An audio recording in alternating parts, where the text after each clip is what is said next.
नमस्कार, मैं student professor doctor अंतिमा आप सबका बहुत बहुत स्वागत करती हूँ आपके अपने चैनल में। तो एलटी ग्रेड की वैकेंसी हम सुन रहे हैं कि बहुत जल्द आने वाली है, तो आपको क्या करना चाहिए। अब कुछ लोग कहेंगे कि अभी तो वैकेंसी आई भी नहीं है और अभी से रणनीति बताने आ गई। ये बहुत ज़रूरी है, पूरा वीडियो ध्यान से देखना। सबसे पहले आप वैकेंसी का या फॉर्म का वेट कर रहे हैं वो मत करिए। वैकेंसी बहुत जल्दी आएगी क्योंकि आयोग ने एलटी ग्रेड संबंधी नोटिफिकेशन तो निकालने शुरू कर दिए हैं। हमने अभी देखा था, पिछले नोटिफिकेशन को भी हमने डिस्कस किया था किस प्रकार से उसकी जो योग्यता है, एलिजिबिलिटी है, इसको प्रॉपर डिटेल किया जा रहा है। सब जगह से वैकेंसी जो है वो ली जा चुकी है। तो आपका जो फॉर्म है वो बहुत जल्दी आने वाला है। तो फिलहाल सबसे पहले आप ये काम करें कि फॉर्म का वेट तो ना करें, वैकेंसी आने का वेट ना करें। जो तैयारी करनी है अभी से शुरू कर दें। और अभी से तैयारी शुरू करने के लिए क्या होगा, आप जानते हैं कि आपका जो एग्जाम होता है ना, एलटी ग्रेड का एग्जाम 2 पोर्शन में डिवाइड होता है। एक तो जीएस सेक्शन, दूसरा सब्जेक्ट सेक्शन।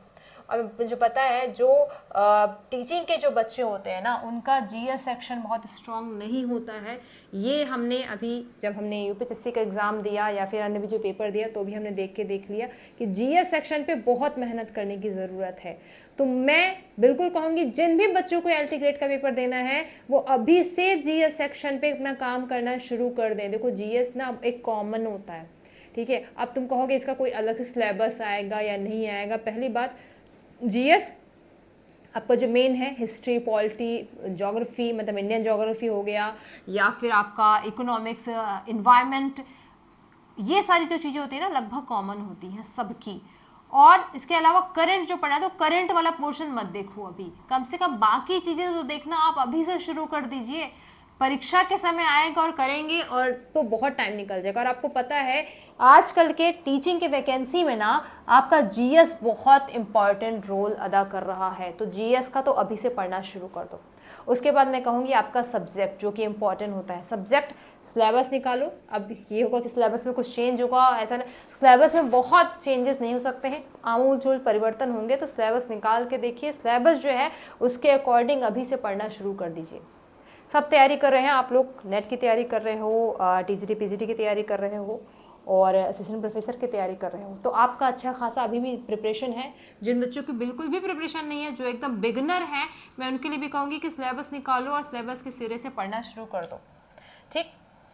साथ में आपको अभी से क्या करना है, टीजीटी पीजीटी लेवल के जितने भी एग्जाम हुए हैं पूरे भारतवर्ष में, आपके विषय के वो सभी लगा डालिए बिना सोचे। आपको चाहे आता हो या ना आता हो, चाहे इसका सिलेबस कुछ भी हो, टीजीटी पीजीटी का आपके सिलेबस का पूरे भारतवर्ष में आने वाला एग्जाम, चाहे वो एलटी का हो, चाहे वो टीजीटी पीजीटी हो, यूपी टीजीटी पीजीटी हो, डीएसएसबी हो, केवीएस हो, एनवीएस हो, राजस्थान हो, हरियाणा हो, एमपी हो, बिहार हो, कहीं का भी पेपर जहां भी मिले उस सबको लगाना शुरू कर दीजिए।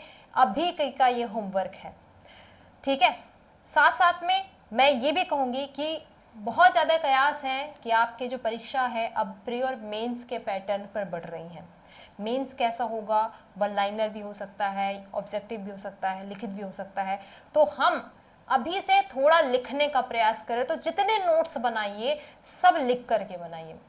बुक खरीद रहे हैं उसको भी आप लिख करके अपने नोट्स बनाइए।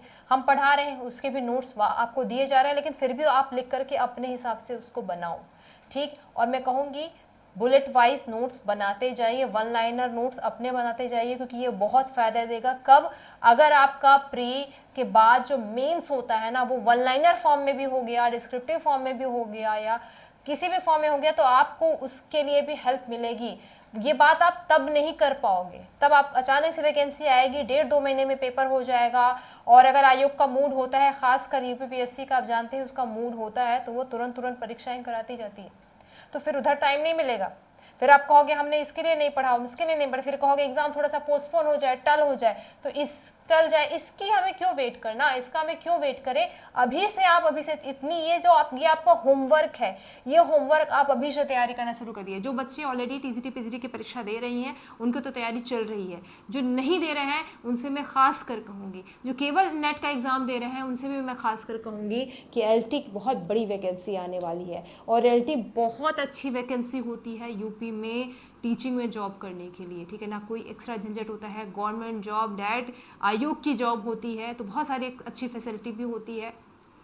तो अभी से लग जाओ ताकि आप एलटी की वैकेंसी में अपने लिए एक सीट अभी से सुनिश्चित कर सके, ठीक है। बाकी कोई भी अभी भी एलटी से रिलेटेड कोई भी डाउट है, कोई भी पूछना है, कुछ डिस्कशन करना है, तो आप हमें मेल में या कमेंट सेक्शन में पूछ सकते हैं, ठीक है। तब तक के लिए ढेर सारी शुभकामनाएं, शुक्रिया।